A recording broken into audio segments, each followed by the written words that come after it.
जय Hind. Welcome back to our channel E mind. Guys, इस video के अंतर्गत हम देखेंगे एक आईएएस ऑफिसर बनने के लिए आपको क्या क्या करना है, एक आईएएस ऑफिसर की सैलरी क्या होती है तथा उन्हें किन किन रैंक के ऊपर अपॉइंटमेंट किया जाता है। जैसा कि आप लोग जानते हैं, इंडिया के अंतर्गत युवाओं को के अंदर काफ़ी ज़्यादा क्रेज है एक आईएएस आईपीएस बनने की। तो इसके लिए फर्स्ट ऑफ ऑल आपको यूपीएससी एग्जाम देना पड़ता है या स्टेट पीसीएस एग्जाम के थ्रू एक आईएएस या आईपीएस बन सकते हैं।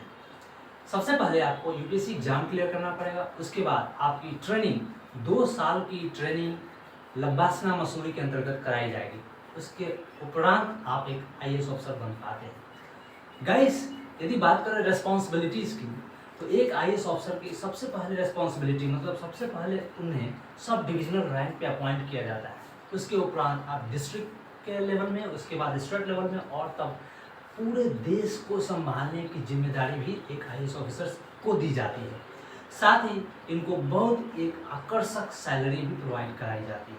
शायद कहीं ना कहीं ये भी एक ऐसा पॉइंट है जिसके कारण यहाँ के युवाओं के अंदर काफ़ी क्रेज है आईएएस बनने की। तो आफ्टर 2 इयर्स ऑफ ट्रेनिंग, लब्बासना में 2 साल की ट्रेनिंग करने के बाद जब एक आप आईएएस ऑफिसर बनते हैं तो सबसे पहला रैंक होता है आपका एसडीएम का। एक आईएएस ऑफिसर का सबसे पहला रैंक होता है एसडीएम या एसडीओ भी कहा जाता है या असिस्टेंट कलेक्टर भी कहा जाता है। एसडीएम सब डिविजनल मजिस्ट्रेट के तौर पे इनको बहाली की जाती है। ये लेवल 10 के अंतर्गत आते हैं, लेवल 10 के अंतर्गत। यदि बात करें इनके बेसिक सैलरी की तो 56,100 बेसिक सैलरी होती है और डीए 19,100 का डीए होता है, डियरनेंस अलाउंस। इसके अलावा ट्रांसपोर्ट अलाउंस और हाउस अलाउंस इनको नहीं दिया जाता है क्योंकि सरकार की तरफ से इन्हें घर और गाड़ी उपलब्ध कराई जाती है, इसलिए ट्रांसपोर्टेशन अलाउंस और हाउस रेंट अलाउंस इनको नहीं दिया जाता। तो टोटल सैलरी यदि एनपीएस डिडक्शन के बाद, नेशनल पेंशन सिस्टम में भी 10% का डिडक्शन होता है इनके सैलरी से, तो टोटल डिडक्शन के बाद इनकी सैलरी टोटल 67,600 एक एसडीएम को दी जाती है। जब एसडीएम का रैंक, जब एक एसडीएम 2 साल की सर्विस कंप्लीट कर लेता है तो उनको उच्चतर रैंक पर प्रमोट किया जाता है। इस रैंक को बोला जाता है एडीएम।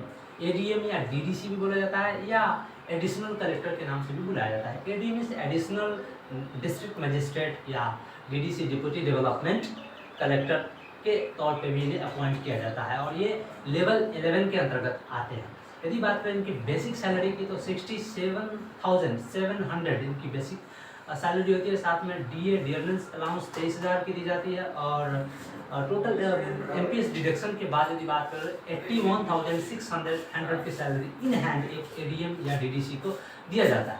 जब इस कंप्लीट 2 साल कंप्लीट हो जाता है तो 2 साल कंप्लीट होने के बाद ये लेवल 12 के अंतर्गत चले जाते हैं और लेवल 12 में इनको डीएम के तौर पे नियुक्त किया जाता है, जिसे डिस्ट्रिक्ट मजिस्ट्रेट या डीसी, कहीं कहीं स्टेट में इसको डिस्ट्रिक्ट कलेक्टर के नाम से भी जाना जाता है। इनकी पोस्टिंग एक स्मॉल डिस्ट्रिक्ट के अंतर्गत की जाती है। अगर बात करें इनके बेसिक सैलरी की तो 78,800 बेसिक सैलरी होती है और डीए की बात करें तो 26,800 डीए। टोटल एनपीएस डिडक्शन के बाद 95,000 इन हैंड इनको सैलरी दी जाती है। जब एक डीए डिस्ट्रिक्ट मजिस्ट्रेट या डीसी अपनी 5 साल की सर्विस कंप्लीट कर लेता है तब इनको लेवल 13 के ऊपर अपग्रेड कर दिया जाता है और इनको स्पेशल सेक्रेटरी के तौर पे या डिस्ट्रिक्ट मजिस्ट्रेट स्पेशल सेक्रेटरी के तौर पे नियुक्त किया जाता है। या कोई ज़रूरी नहीं कि सारे डीएम को स्पेशल सेक्रेटरी बनाया जाए। कुछ अलग अलग राज्यों में जैसे बड़े बड़े जहाँ पे बड़े डिस्ट्रिक्ट्स हैं वहाँ पे भी इनके अपॉइंट किया जाता है। तो जैसे डीएम या तो स्पेशल सेक्रेटरी बनता है या बड़े राज्यों में डीएम के तौर पे या डीसी के तौर पे इनको नियुक्त किया जाता है। तो ये सारे लेवल 13 के अंतर्गत आते हैं और इनकी बेसिक सैलरी की बात करें तो 1,18,500 बेसिक सैलरी दी जाती है। साथ में डीए डियरनेस अलाउंस की यदि बात करें तो 40,300 की का इनको डियरनेस अलाउंस दिया जाता है। टोटल एनपीएस डिडक्शन के बाद यदि बात करें तो 1,42,000 इन हैंड एक डीएम, बड़े डिस्ट्रिक्ट के डीएम को या स्पेशल सेक्रेटरी को दिया जाता है पर मंथ। एक डीएम, बड़े डिस्ट्रिक्ट का एक डीएम जब अपनी सर्विस 6 इयर्स कंप्लीट कर लेता है तो इनको डिविजनल कमिश्नर के तौर पे या सेक्रेटरी के तौर पे इनको अपॉइंट किया जाता है, राइट। ये लेवल 14 के अंतर्गत आते हैं और इनके अंतर्गत 4 से 5 डिस्ट्रिक्ट इनके अंतर्गत आते हैं। स्टेट गवर्नमेंट पे डिपेंड करता है कि ये सेक्रेटरी के तौर पे अपॉइंट करें या ना करें। इनको कुछ कुछ स्टेटों में जैसे यूपी, महाराष्ट्र, तमिलनाडु में इनको कमिश्नर के तौर पे भी बुलाया जाता है, मतलब कमिश्नर के तौर पे भी बुलाया जाता है। ऑलराइट, यदि बात करें इनके सैलरी की तो बेसिक सैलरी इनकी 1,44,200 की बेसिक सैलरी होती है और डियरनेस अलाउंस 49,000 का डियरनेस अलाउंस होता है। टोटल एनपीएस डिडक्शन करने के बाद यदि बात करें तो 1,73,300 पर मंथ की इनको सैलरी दी जाती है। जब एक सेक्रेटरी या डिविजनल कमिश्नर अपनी 8 साल की सर्विस कंप्लीट कर लेता है, मीन्स तब इनका सर्विस टोटल लगभग 23 से 24 साल का हो जाता है। मतलब 23 से 24 साल की जर्नी कंप्लीट करने के बाद इनको नेक्स्ट अपॉइंटमेंट या नेक्स्ट रैंक मिलता है, जिसको बोला जाता है प्रिंसिपल सेक्रेटरी। राइट, ये लेवल 15 के अंतर्गत आता है प्रिंसिपल सेक्रेटरी। ये स्टेट गवर्नमेंट अलग अलग, सपोज मान लीजिए कोई डिविजनल सेक्रेटरी अगर प्रिंसिपल सेक्रेटरी नहीं बन पाता है, क्योंकि सारे राज्यों में सभी तो प्रिंसिपल सेक्रेटरी नहीं बनेंगे, कुछ ही बन पाते हैं, तो जो नहीं बन पाते हैं उनको स्टेट गवर्नमेंट के अलग अलग डिपार्टमेंट में उनको सेक्रेटरी के तौर पे नियुक्त किया जाता है। जैसे ट्रांसपोर्टेशन में, एजुकेशन में, माइंस वगैरह में, या अलग अलग डिफरेंट डिपार्टमेंट के अंतर्गत इनको सेक्रेटरी के तौर पे अपॉइंट किया जाता है। राइट, इसमें से कुछ ऐसे प्रिंसिपल सेक्रेटरी भी होते हैं जो काफ़ी बेस्ट होते हैं, बेहतरीन, जिनके ऊपर पूरे सर्विस में कोई दाग नहीं लगा है, इनका बैकग्राउंड काफ़ी अच्छा रहा है, सर्विस बैकग्राउंड, इनका परफॉर्मेंस काफ़ी बेहतर रहा है और अभी भी काफ़ी बेहतरीन परफॉर्मेंस कर रहे हैं। तो उसके आधार पे उनमें से जो बेस्ट प्रिंसिपल सेक्रेटरीज होंगे उनको चीफ मिनिस्टर, सीएम के प्रिंसिपल सेक्रेटरी के तौर पे, प्रिंसिपल के सेक्रेटरी के तौर पे या गवर्नर के सेक्रेटरी के तौर पे भी अपॉइंट किया जाता है। ऑलराइट, यदि बात करें कि बेसिक सैलरी की तो basic payment in the 82,200 basic payment होता है, डियरनेस अलाउंस 62,100 डियरनेस अलाउंस होता है। टोटल एनपीएस डिडक्शन के बाद यदि बात करें तो 2,20,000 पर मंथ इनको सैलरी दी जाती है। ऑलराइट, जब एक प्रिंसिपल सेक्रेटरी 2 साल की सर्विस कंप्लीट कर लेता है तो वो लेवल 16 में चला जाता है, और लेवल 16 में चला जाता है तो किसी भी नॉर्मल यदि बात करें तो कुछ स्टेट्स के अंतर्गत इनको एडिशनल चीफ सेक्रेटरी के तौर पे अपॉइंट किया जाता है। एडिशनल चीफ सेक्रेटरी, ये डिसीजन लेने की क्षमता स्टेट गवर्नमेंट की होती है कि वो एडिशनल चीफ सेक्रेटरी के तौर पे अपॉइंट करे या ना करे। कोई ज़रूरी है कर भी सकता है, कोई ज़रूरी ना भी कर सकता है, ये स्टेट गवर्नमेंट के ऊपर डिपेंड होता है। जैसे कि यदि बात करें कुछ स्टेट में बहुत सारे 2-3 से ज़्यादा भी एडिशनल चीफ सेक्रेटरी होते हैं, जैसे कर्नाटका, तमिलनाडु, वेस्ट बंगाल, इन सारे स्टेट में 3 से 4 ऐसे एडिशनल चीफ सेक्रेटरी को भी अपॉइंट किया जाता है। राइट, यदि इनकी बात करें बेसिक सैलरी के बारे में तो बेसिक पेमेंट इनका 2,50,000 होता है, डियरनेस अलाउंस डीए टोटल 70,000 का, और एनपीएस को डिडक्ट करने के बाद इनके इन हैंड 2,47,800 की सैलरी इनके अकाउंट में पर मंथ आती है। ऑलराइट, नाउ जब इनकी सैलरी 3 साल कंप्लीट हो जाती है तो इन्हें लेवल 17 में ले आया जाता है। लेवल 17 में जब ये आ जाते हैं तो इन्हें चीफ सेक्रेटरी के तौर पे अपॉइंट किया जाता है, जो कि एक आईएएस ऑफिसर्स का सबसे मोस्ट पावरफुल रैंक है।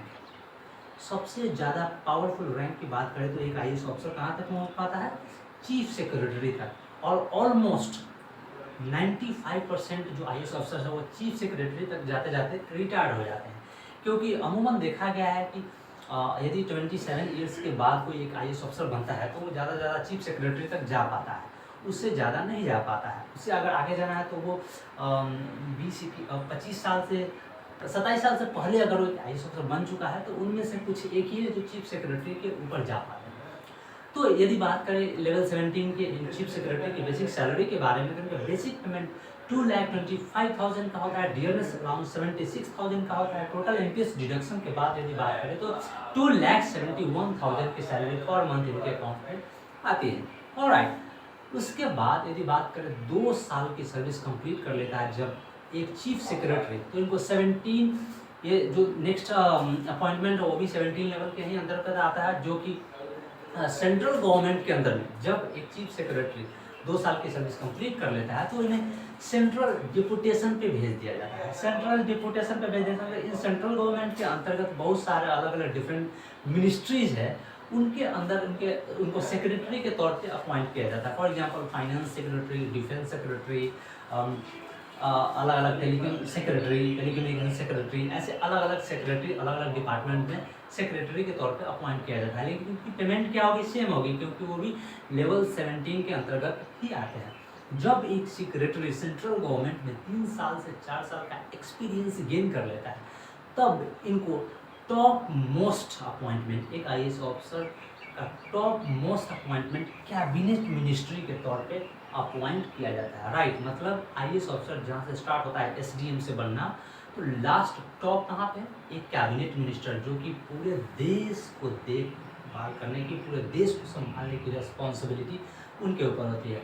और टोटल इनके सैलरी की बात करें तो 3,10,000 per month after all in case deduction including all DA और सब चीज़ को मिला करके 3,10,500 पर मंथ इनको सैलरी दी जाती है एक कैबिनेट मिनिस्टर को।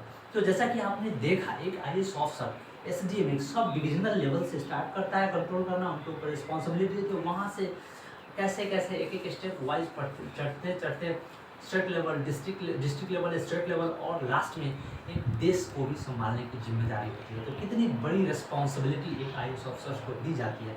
एंड दैट इज़ वाई एक ऐसा टॉप मोस्ट एग्जाम कंडक्ट करवाया जाता है एक आईएएस ऑफिसर को बनाने के लिए। That is called UPSC, union public service commission. Right, तो यदि आप भी तैयारी कर रहे हैं, एक यूपीएससी एग्जाम को क्रैक करने के लिए आप भी तैयारी कर रहे हैं, तो मुझे कमेंट कर बताइए कि आप किस साल 23, 24, 25, 26, 27, 30 तक, कौन से ईयर तक आप यूपीएससी क्रैक करेंगे और आप एक आईएएस ऑफिसर बनेंगे। ऑलराइट, तो मुझे उम्मीद है कि इस वीडियो में मैंने वेरी क्लियर तरीके से, बहुत ही क्लियर तरीके से आपको समझाने की कोशिश किया कि एक आईएएस ऑफिसर किस किस रैंक तक जाता है और उनकी सैलरी क्या होती है। I hope this video is really helpful to you. Thank you very much, and I will again come back with a similar updated video. Till then, keep studying and keep enjoying your days. Bye bye. Jai Hind.